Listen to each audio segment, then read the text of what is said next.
Hey houseplanters, welcome back to Millennial Planter. I'm Marina and I like to talk about houseplants. Today I am doing a quick little update on my variegated Monstera, elbow Monstera.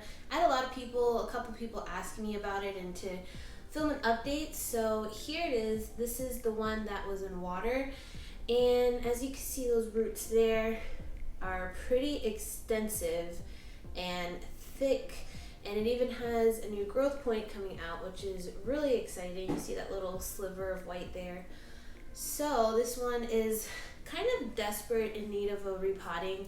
I wanted to repot this up last week, but I just didn't get around to it.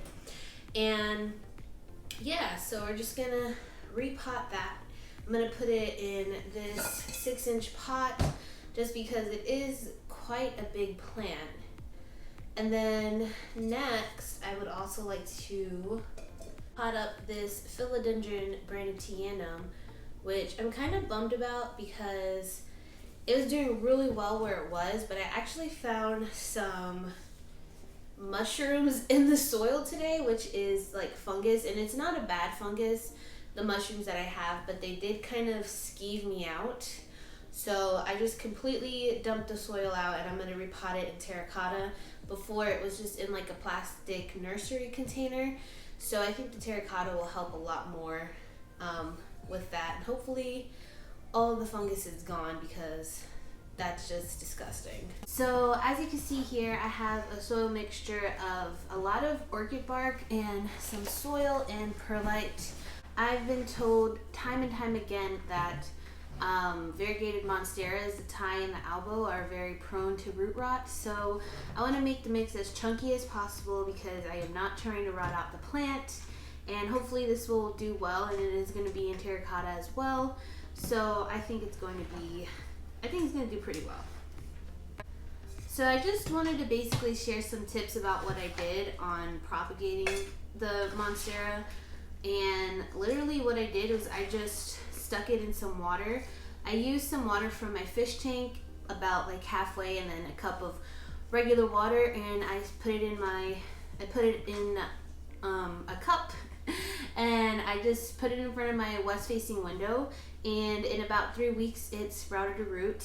And at night I did put it on top of my heat mat here because we do keep it pretty cold at night, so I know the water was going to be pretty cold. And I really have noticed a difference with the heat mat, and I've mentioned that in past videos. So definitely recommend that.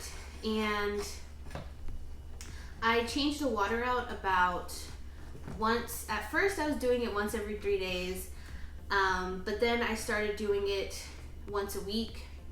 And another thing that I wanted to mention, as you can see here, it has like one big aerial root, and that's where all the roots came from. Well, since it had that aerial root, I thought it was going to do fine in just soil. So I did have this in just soil for a couple days.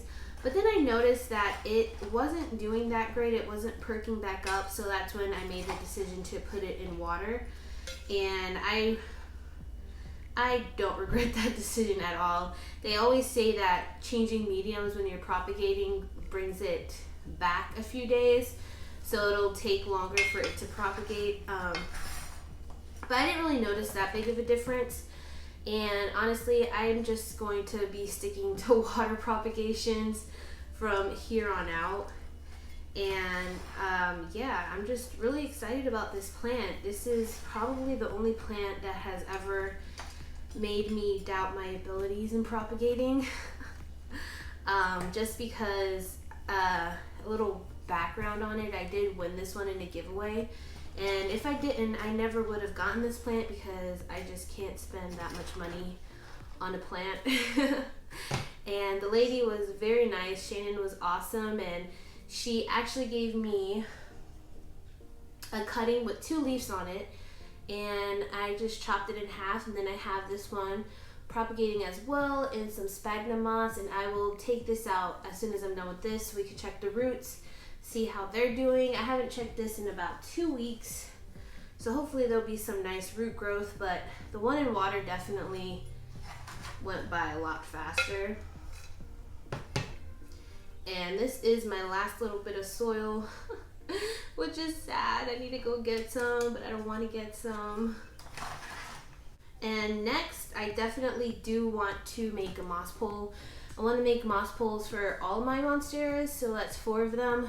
And yeah, once I get the materials for that, I'll make some moss poles because I want to see some fenestrated leaves on these babies, and hopefully it'll keep that same like marbled pattern because I think that's just so pretty. It's definitely my favorite out of all the patterns you see on variegated monsteras. Alright, so there's that, all nicely potted. I made a little extra space for that growth coming in, and now I want to check the roots on this. And this I have a mixture of perlite and sphagnum, and I water it about maybe once every 10 days, and it sits on the lower part of my shelf here, and it's mostly on the heat mat because it is sphagnum, and sphagnum moss just stays really moist in my house. So yeah, this is just a nice little experiment. It is pretty well rooted because it's hard to get out. Oh, there we go. The other part about it is that it's always hard to tell what is root and what is sphagnum moss. But it does have some good roots on here. Oh yeah, it's rooted a lot, wow. So I can't really take off all of the moss, but as you can see there's lots of little spikes, and it has one long one, so it's doing really great. I should probably keep it a little bit more moist because the roots are a little dry, so I gotta water it today. And I'm not sure when I'm going to put this in soil. Maybe when it starts shooting out a new growth, or maybe, I don't know. The other thing, if you do want to keep stuff in sphagnum moss long term, is you have to remember to fertilize it with something because there is no nutrients in sphagnum moss like there is in most soils. So definitely something to keep in mind. I've been using fish water, fish tank water, and newt as well. Okay, next is the philodendron brandy, and I struggled with this guy for a long time. I had him for probably 4 or 5 months before I noticed growth, and I don't know what happened really. He was in water and he started shooting out a new growth point, and then I transferred him to soil, and he's been doing great ever since. And honestly, I am so happy. He even shot out this little guy, and yeah, now I'm hoping that this repot doesn't make him upset because I just want it to keep growing. It's such a pretty plant. And these little leaves, I know a lot of people complain about them, but I think they're just the cutest. So I would love to know in the comments below what all you are currently propagating or what you're about to pot up. I was kind of bummed because, you know, I had a plant swapped plan for April 19th, but that had to be rescheduled because all the parks are closed because everything going on. And I rescheduled it till June 1st, which is on a Sunday. And if you all are still interested in coming and want to know, definitely shoot me a DM on Instagram and I will send you the Facebook invite. I had a whole bunch of propagations going for that, and it's okay. They're all just going to be more established by the time the plant swap comes. And I'm open to do some trades as well, like through the mail. So if anybody wants to trade something, let me know. I'm on the search for silver band maranta. Honestly, that's like my #1 plant that I'm looking for. I mean, aside from a Burl Marks Fantasy. I mean, if you guys want to trade and you have a Burl Marks Fantasy, please let me know, because that is #1 on my wish list. But next is that silver band maranta. But yeah, I'm open to like any and all trades, so just hit me up and let me know. Here we go. This guy is just all nice and cute. Look at that. Love it, love it, love it. And then lastly, I'm just going to pop in this propagation I have of my Cebu Blue. It's not rooted that well, but it has pretty good roots in.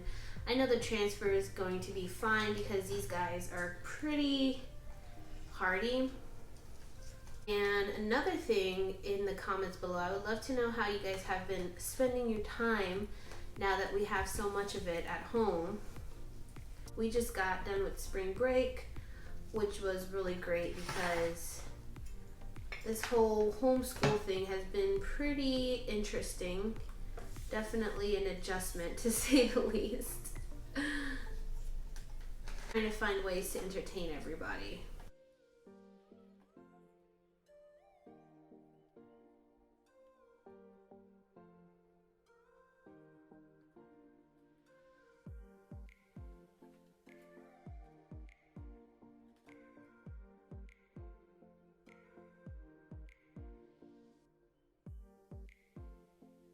It's always hard for me to put propagations back in the plants because I never do it deep enough, and yeah, I'm just gonna leave that. It'll be fine. There's so much soil in this pot.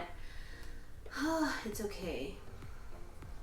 Anyways, I know another thing that I'm gonna be doing, and I don't know if you guys have heard me say it in the past, but I've been terrified of putting my plants outside because of like pests, and I just don't want bugs on them. But I decided that I'm going to put all my Hoyas outside. I know they do really well in the sun, and I have like a covered, sort of like a covered mini patio like coming to my door outside in the front.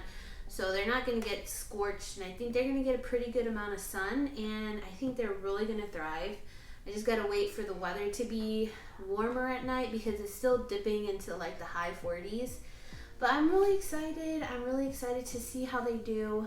I have my cactus out there now, and I kind of want to get another cactus to put out there. Maybe the bunny ear cactus, or if I can even get a spirillus cactus, or I don't know, just something cool. Maybe something a little bigger too, like on the medium side, because the one that I have is like yay big.